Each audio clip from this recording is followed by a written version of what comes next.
Today we're going to get you ready for your 2020 fantasy football season by answering some key questions. What highly rated player is likely to bust? What first rounder will be a disappointment? And what late round flyer can help you bring home that championship? We'll answer those questions and more, as well give you our major announcement about our channel, all coming up next.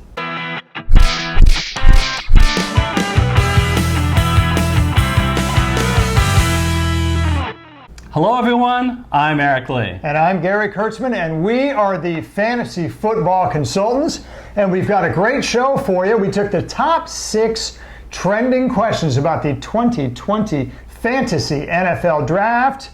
Who is the most undervalued player based on his current ADP? Eric, you want to go first? I'm just really shocked that David Johnson's ADP is 49. I tell you, I don't get no respect at all. I mean, do we not remember when he was a consensus #1 pick 3 years ago? It was 4 years ago, coming off that season of greater than 2,100 yards and 20 TDs. So I hear what you guys are saying is, but Eric, is he any good now? Well, just look last year. Last year, first 6 games of the season, Gary, last year, total yards 103 on average with 5 TDs. And then he got injured and barely played for the rest of the season. This is someone I think that should be going way earlier than 49. He's still only 28 years old. He's now gone to the Houston Texans. That Houston Texans team, remember, David Johnson can get involved in the passing game. That magically 150 targets is going to appear now because DeAndre Hopkins is gone. You know, that's true. I mean, he's obviously got the talent, and he's obviously got the opportunity. The only question is, what do you think about his injury history? Each of the last 3 years he's been injured. Now, my analysis showed somebody slightly different, but going at relatively the same position as David Johnson, and that's James Conner, who, by the way, does not have nearly as extensive injury history and has... I was going to ask you about, you were just saying about injury history? not nearly as extensive. And he's got about the same opportunity as David Johnson does. First of all, he's going at 44. So again, you're talking about, depending on the size of your league, that can be a late 3rd round or an early 4th round pick for a guy who has 1st round potential. How do you know he has 1st round potential? Well, if you take the games where he has been healthy and been the lead back, so obviously this is post-Le'Veon Bell, right? What does that translate to? Well, it trends to 1,300 rush yards, 16 TDs, and another 67 catches. That's what his NFL history to date would trend out for a full season being healthy. Now, is he going to get those yards? Who knows? But Eric, he is, Mike Tomlin has said this is James Conner's job to lose. I'm not particularly too worried about Jalen Samuels. Jalen Samuels, for God's sakes, he had 2.7 yards per carry. That was awful. So a guy that has 1st round potential and very little competition on a Pittsburgh team that should be much better with Roethlisberger back, I just can't understand why his ADP is 44. Yeah, well, it's a good pick. I think I agree. I think he's undervalued at 44. I personally think I'd pick David Johnson, even though his ADP is higher. But you know, what I love about James Conner, you mentioned Mike Tomlin, his head coach. Historically, he is always centered on one back. He has never gone with a running back by committee. Who is your flyer pick in this 2020 fantasy football draft?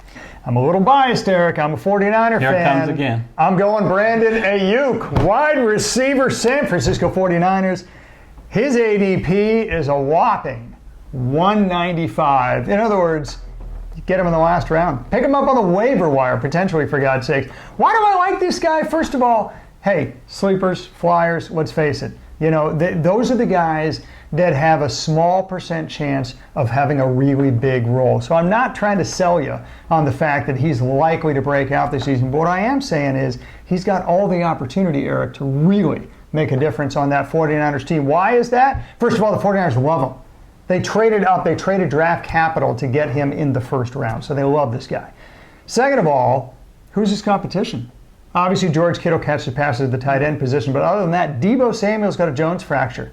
The doctors are already saying 2 months before the season is slated to start that Deebo Samuel will not be ready for the start of the season. And given Jones' player's history with Jones fractures, he likely will not be 100% for the rest of the season.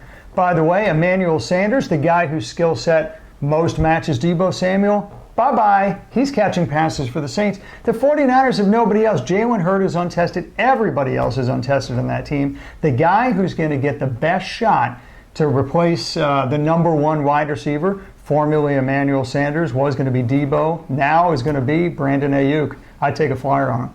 Gary, I have one thing to tell you. Congratulations. That was an excellent pick. I love that flyer pick. It's a true flyer pick. How many people can you get late in the draft like that who has the opportunity, I'm not guaranteeing it, but the opportunity to potentially be the number one wide receiver on their team? That's right. That's all you're hoping for. Is that if you take 3 or 4 sleeper picks, if you can have that kind of bench space, all you need is one of them to hit.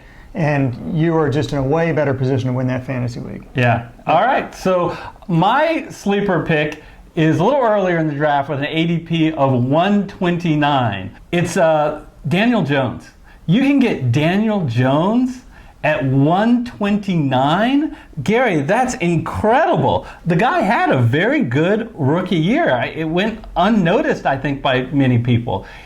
Passing yards, he averaged 251. He rushed for 23 yards a game, so he's had dual threat on the ground. And he averaged 2 TD passes a game. Only 7 QBs last year averaged better on a per game basis than Daniel Jones.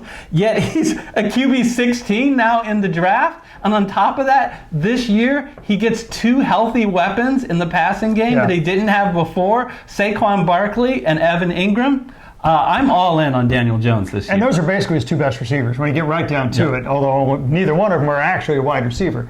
Right, I think it's a great pick too, and the reason why is not only does he have high upside potential, after all, like you said, per game basis, 7th best quarterback, and that was without his weapons, but he also has a high floor.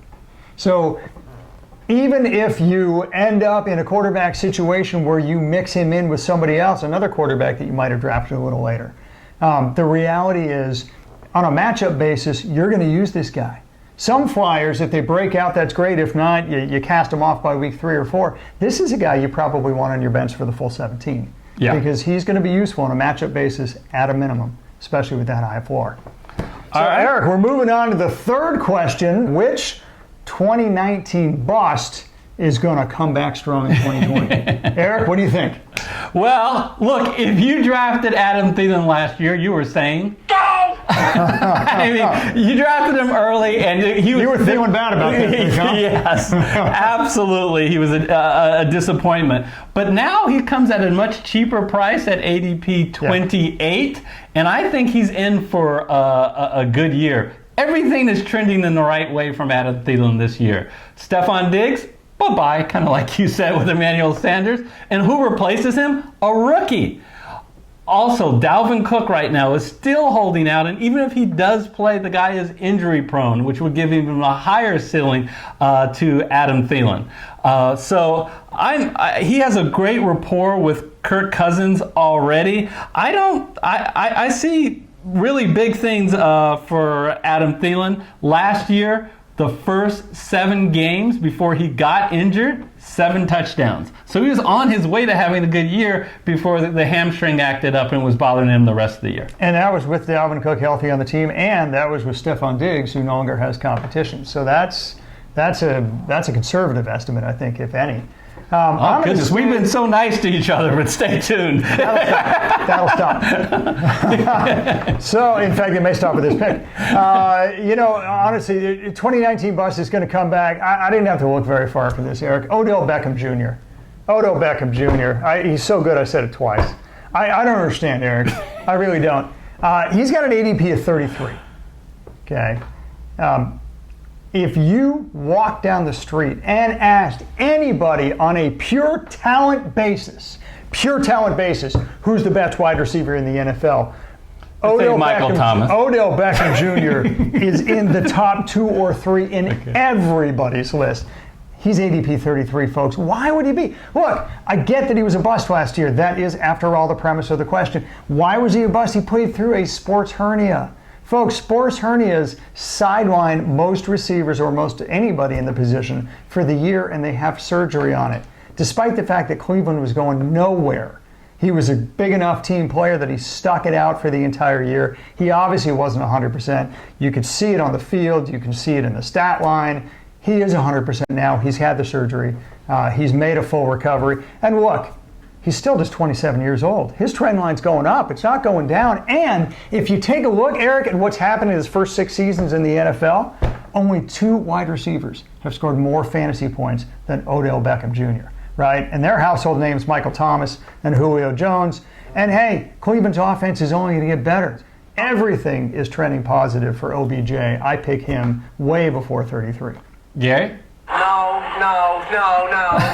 Did we tell you we would disagree? I understand. He's at 33, so there's a lot of room for upside. So it's not that I think that he's a horrible pick, but if you told me that the Saints traded Michael Thomas for Odell Beckham Jr., Odell Beckham Jr. would be a first-round pick in fantasy football leagues. So I'm not arguing with his individual talent, and I know he's coming off an injury. What I'm arguing with is that Cleveland Browns offense. An offense, I think, that has 2 dynamic runners who will lean more on the running game. Gary, we've done the undervalued player, the flyer pick, and the bounce-back player. Now we want to turn our attention maybe to someone that they are not focused on, maybe a lesser-known player who we think will probably go in the middle rounds at a great bargain. Lesser-known player of the middle rounds, I got a guy I love. His name is Jonathan Taylor. He is a running back for your Indianapolis Colts. And his ADP is 54. So if you say middle rounds, I think that qualifies. He's talented as hell.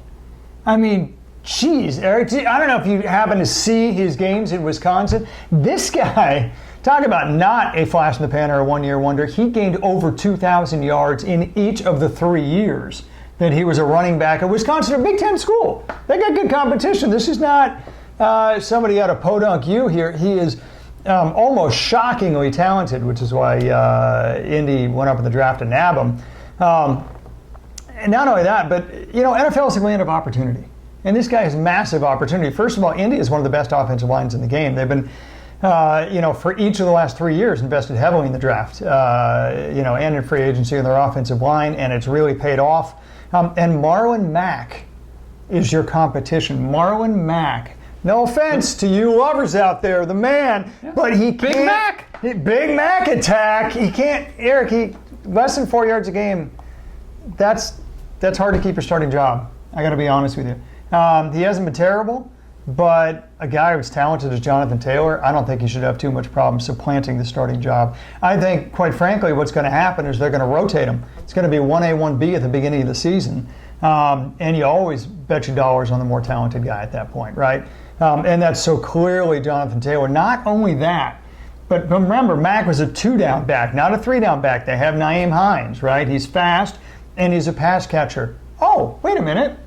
So is Jonathan Taylor. In fact, he's faster and probably a better pass catcher, which means at ADP of 54, he's got the opportunity to snag a 3-down position on a good football team with a great offensive line that likes to run a lot.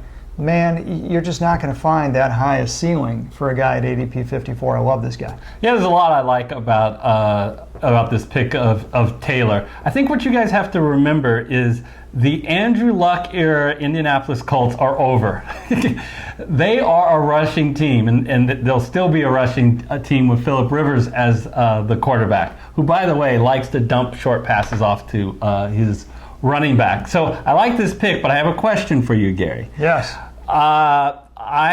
Maybe me and some of the viewers aren't 100% sold that he wins the job from Marlon Mack. Marlon Mack is going about 20 picks later. Do you suggest that someone who selects Taylor maybe selects Mack a couple rounds later? You know what? I don't think Mack has a lot of value this year because, honestly, what won't happen is that Marlon Mack has the starting job and they bench Jonathan Taylor, and it's not a timeshare situation. I think, frankly, the risk you run is that it is a timeshare situation, and that's possible. I mean, hey, we're talking mid-rounds here. Nothing is guaranteed. You're drafting based on ceiling. You're not drafting based on floor, right? Floor is a timeshare. Ceiling is off the charts.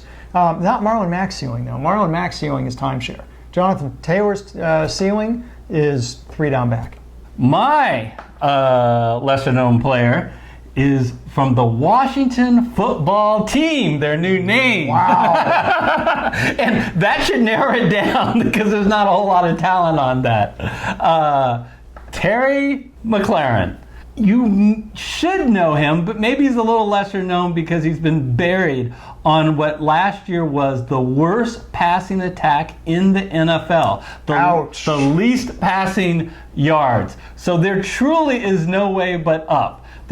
And I blame all of the blame at the quarterback position. Haskins was just terrible in his rookie year. A lot of times he was open and he just would overthrow him. Here's the deal, folks. You got 3 options to hope for. One is Haskins is in his second year and he develops into at least better than he was last year. Kyle Allen is coming over from Carolina and the offense that Coach Ron Rivera is bringing over. Not that he's great, but he was definitely an upgrade of the quarterback play they had last year.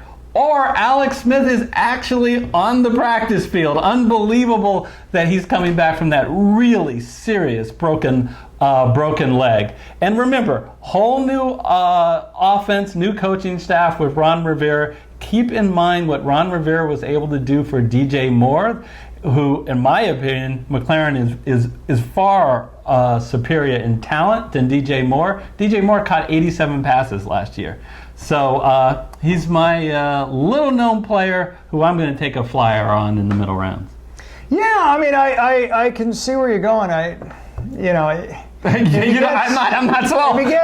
I'm not sold on it. But if he can truly get 87 targets, then he's probably worth a mid-round pick. I get more excited, to be honest with you, about guys that have a really high ceiling in it. I just can't imagine anybody on Washington having a high ceiling. I'm hoping for 87 receptions. Moore had 87 receptions last year. Even so, that's probably a third or fourth round pick at that point. Honestly, my issue with Terry McLaurin is this. His ceiling on Washington will never be that high. It just will never be that high. And what's his floor? I mean, can you ask the viewer, not you. Year. You're an expert. Well, I don't want his stats last year. I guess that's the point. I'm going to ask the viewers, name anybody else. I mean anybody else outside of the quarterback at an offensive position in Washington. And go ahead. I got nothing but time. There's nobody. I can answer that question, Gary. Let me just get to the internet. Yeah, exactly. They have nobody. So as talented as Terry McLaurin... Thank you. As talented as Terry McLaurin is, tell me why they wouldn't have double high safeties with one guy rotating it over, having double coverage every single down, because there's nobody else you fear in Washington. And if that happens, then his ceiling is probably mid-level talent, frankly, especially with a mediocre at best quarterback in Washington. All right, let's move on. What do we got next? What highly rated player is going to be a bust in 2020? We've been positive, but now we're going negative. Yeah, who's going to be a bust, and what relatively highly rated player, somebody who's going to be drafted in the first 3 or 4 rounds? Yeah, and I think the key here we're not saying that these guys are going to just do horrible, but we're saying they're a mistake at the ADP that they're going. Yep, excellent points. Kick us off here. What do you think? Oh, okay. Well, I'll give you a hint. How about you, Cowboys? Dak Prescott. Look, let me just start with a bias that I think is well-founded. I do not think you should be picking a quarterback early, especially a quarterback whose name is not Lamar Jackson and Patrick Mahomes, who both are very special. And honestly, Dak Prescott is not. He is going as QB3. He is going in pick 48. Remember I was talking about Daniel Jones earlier? He's 81 picks ahead of Daniel Jones, which makes absolutely no sense to me. Gary, what is to like so much about Dak Prescott? One of the things I think people are excited about him is they say, hey, he's a dual threat. His legs, he can help you with his legs. Deceptively so, though. Do you know that 9 QBs last year on a per-game basis, including Daniel Jones, rushed for more yards last year? So why do people think Prescott's such a good runner? Because he gets goal line carries. He gets these plunges. But guess what? New coach, Mike McCarthy, maybe he will think in his head and go, maybe Ezekiel Elliott should run the ball when I'm on the 1 yard line. So, and if that happens more, his upside is damaged. I am definitely passing on Dak Prescott. Oh, Eric, I gotta say, man. So crazy someplace else. We're all stocked up here. Look, You're picking- here's the deal. Dallas came alive last year. Their offense came alive last year. Why did their... Let me tell you, they got Amari Cooper, right? They had Blake Jarwin, who has, in his second year is realizing his extremely high potential.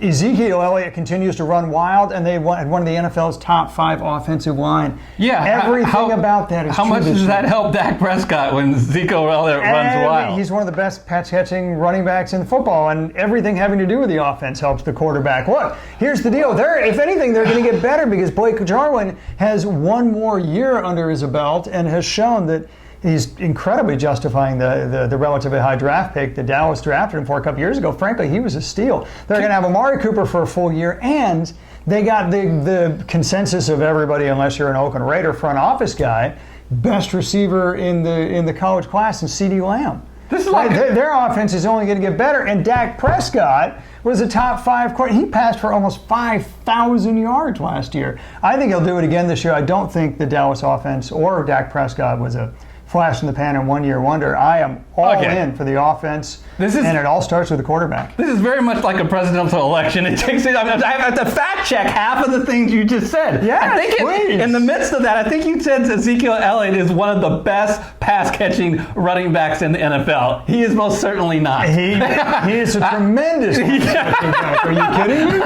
Why do you think he's a consensus top 2 or top 3 running back in the NFL? Okay, because he rushes the ball. He's going to probably get the rushing title this year. All right, without even looking at the stats, I'll say if you average the last 3 years, he's been top 5 in receptions. Okay, so speaking of top 5, almost guaranteed. You also said that Dak Prescott you think is going to be a top 5. What do you mean top 5? He's being drafted at this ADP as a QB3. Yeah. And that's my problem. He's not, and not only that, what about the issue of picking a quarterback later? Are you signing on that at an ADP 48 that people should be picking a quarterback? What I'm signing on is Dak Prescott will be at least as good this year playing on the franchise tag, where he's got everything on the line based on this year's performance, as he will last year. If anything, Dallas' offense is going to be even better. The question is his ADP too high? Is ADP 48? That depends on your draft strategy. But being drafted QB3? No, I'm not arguing with QB3 at all. I give up. Gary, who's your highly rated player that may be busting in 2020?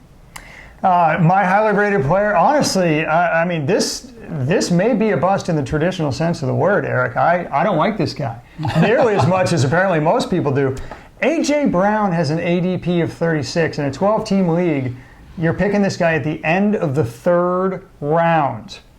A.J. Brown. I've seen the pictures. I know he has a body of an Adonis. I get that he has extreme body control, and you could talk about his burst, you could talk about his technique, fine, I get it. Look, it doesn't change the fact he was 46th in targets last year, Eric. 46th in targets, and he's being drafted at the end of the 3rd round. Man, the NFL is the land of opportunity. 46th in targets does not scream opportunity, folks. Look, he didn't even get the targets in the red zone either. Do you realize, as a percent share on his own team, he got 10% of the targets in the red zone? 10%. That puts him 4th on his own team, for crying out loud. So he's not getting a target share that would suggest a lot of yardage or catches. He's not getting the targets in the red zone that would suggest a lot of touchdowns. Major regression candidate. Look, he got a nearly league-high 20 yards per catch last year and a 15% TD catch rate. Totally. And I mean way unsustainable. Eric, he doesn't even have a huge upside. Tennessee is so run heavy. We talked about that earlier. This is, everything screams A.J. Brown regressing to the mean, and I don't get into the third round at all. What if this is as good as it gets? It may very well be as good as it gets last year for A.J. Brown, and that is already his ceiling. Supporting what you said, because I agree with everything that you said, is the fact that he led all of the NFL in yards per catch. But that also comes with that volatility. And you're going to have plenty of weeks if you care about anything with consistency. You're going to have plenty of weeks where you will be disappointed with A.J. Brown. And given where he's going, it's simply too early at 36. I mean, he's going ahead of both of our running backs that we like, James Conner and David Johnson. Which is crazy. He's going ahead of a fair amount of wide receivers, which I think is crazy too. Moving on to the very last category, first round disappointment. So this was a kind of a tough challenge. So we'll say in a 12-team league, looking at the ADP of the top 12. Right? Given their position, who's going to be a disappointment? Because obviously the higher the pick in the first round, the higher the expectations and the easier to be a disappointment. And let me go one step further with that. Nobody who gets drafted in the first round is going to be a bust in the traditional sense of the word. Yeah. Right? They're just going to do poorly enough to not justify the first round pick. Barring an injury. Barring an injury, of course. Yes, absolutely. With that in mind, to me, it's not even close. It's Derrick Henry. It's Derrick Henry. And I'll tell you why. I like the guy. I do. I really do. He's going to be a solid running back, but you don't draft somebody solid in the first round. You draft somebody great in the first round. Derrick Henry, in his entire career, has been great once, okay, in the last 4.5 seasons. Now, why would that be? Oh, wait a minute. He was in a contract year last year. I hate it. I just hate it when players do kind of mediocre to well, and then they kind of traipse along at that level, and all of a sudden have a one-year spike when it's their contract year. I got to question the motivation. He rushed for less than 75 yards a game every single year in the 3 years prior to last year, and he garnered, on average, less than 9 fantasy points per game every single year other than last year. What happened last year in his contract year? 116 yards per game, almost double what his average was. 19 fantasy points per game, more than double. All in 1 year, and you're going to roll the dice on your very first pick on the draft on a guy who was shown first round promise for one season. I'd rather draft somebody who has a much longer pedigree and a much better track record than that. By the way, he was terrifically overused in 2019. He had 303 carries. This guy had 215 and 176 in the 2 years prior, and he gets 303. Eric, I'm telling you, running backs, they tend to regress after hugely high loads in 1 year. They tend to regress the next year. Everything to me screams he's going to give you second or third round production. I'm not gambling a first round pick on him. What is it with you, Gary? Did you also really dislike Denzel Washington's Remember the Titans? Anti-Titans on this thing. First A.J. Brown, now Derrick Henry. Look, I get it. And I didn't hear during that long diatribe anything taking a shot at the fact that Derrick Henry is not heavily involved in the passing game, which absolutely, and we're doing a half PPR here, hurts his his production. I understand, and he probably would be in my top 3 of potential guys that would be a disappointment. So I get it, but he's not my number one because my number one guy is he holds it all to himself, even though it's down at number 11. And I know you're thinking, how good is DeAndre Hopkins? After all, didn't he have 150 targets last year? It's a trap! Oh, it is a trap. It's a trap because he changed residences, folks. He's going from Houston to Arizona. There is no way, Gary, DeAndre Hopkins is going to get 150 targets. That's more than 9 targets a game on Arizona. First of all, he goes from a downgrade in quarterback from a passing perspective. Deshaun Watson right now is better than Murray, and he's got so much more competition for targets on Arizona. Larry Fitzgerald is still there. Christian Kirk is still a rising star, and they will throw to their running backs out of the backfield, Drake and Edmonds. So, you know what? If Hopkins was on the Saints and Thomas wasn't there, it's not an issue of his ability. It's an issue of his opportunity, much like I was complaining about Odell. Yeah, I like it more than you do. And the reason why I like it more than you do is Cliff Kingsbury threw the ball in the top 3 of any offense last year, right, on a percentage basis. And there's no reason to think he won't do that again this year with a better offensive line, an upgraded receiving core. He believes in upgrading running back. Certainly from a pass-catching perspective, I actually think Arizona's offense is going to be one to fear this year. I don't think their defense is, and that actually may be a benefit to their offense.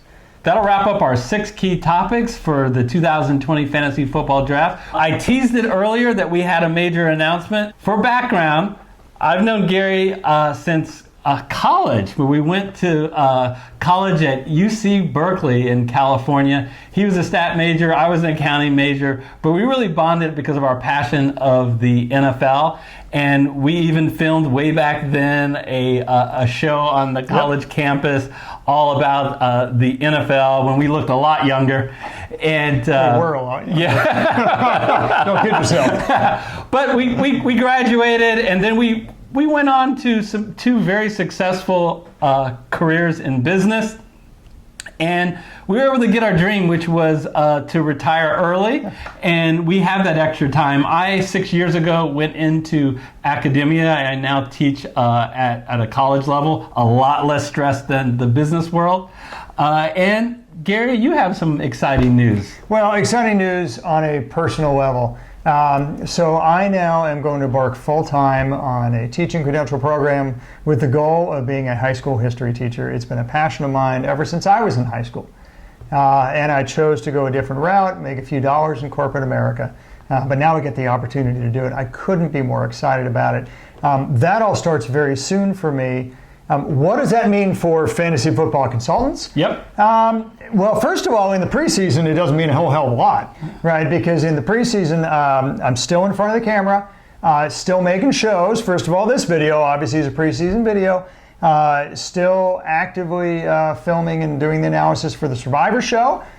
We have the top 5 DFS mistakes and a deep dive analysis on strategies for Captain Showdown. I will be actively involved, just like this, in this very same role for those preseason shows. However, during the regular season, my role is going to change a little bit. I'm not fading into the sunset here. I love FFC too much and I continue to want to be involved. I'm just going to be involved behind the camera instead of in front of the camera. I'm still running the models, still actively developed and refining the models, still available on a consulting basis for all the analysis in the show, regardless of who delivers the content. And ultimately just, I'm still going to be the show's biggest fan. Yeah. I'm just going to be behind the camera instead of in front of the camera. So on a personal note, first of all, this is such a different situation than last year when you stepped out due to your wife. So that was a really sad situation. But here, this is I'm very excited for you. And I'm sure the FFC community would agree that we wish you well. We're excited that you were able to kind of follow that dream and passion that you always had. So we wish you well. One thing that I had to decide, right, when you gave me that official news is what direction do we want to take the channel? Because I had to decide, do I even want to keep it going versus do I feel like I can have a situation where I think that we can keep the high standards of FFC and put on not only a quality show, but an entertaining show, the same thing that you guys are used to. And I'm happy to report that the FFC is going to continue strong into the future. It'll just be some different people sitting next to you helping deliver that content, won't it? Yeah, but I'm so excited about the two people that we got. They actually share the same name. First, the NFL Survivor Show is going to be my co-host in the co-hosting chair will be Michael Wiley. Michael has a very similar background as Gary and I. He has been extremely successful in the business world. But what I really like about Michael is he has a passion for the NFL and for football in general. He's coached high school football for the last 3 years, and he brings a really great perspective, I think, to the NFL Survivor Show. I think that's great. Now, the other person who is going to be co-hosting with Eric, and this is for that the DraftKings DFS show that you've seen in the past for the past couple years now. Talk about sharing the same name.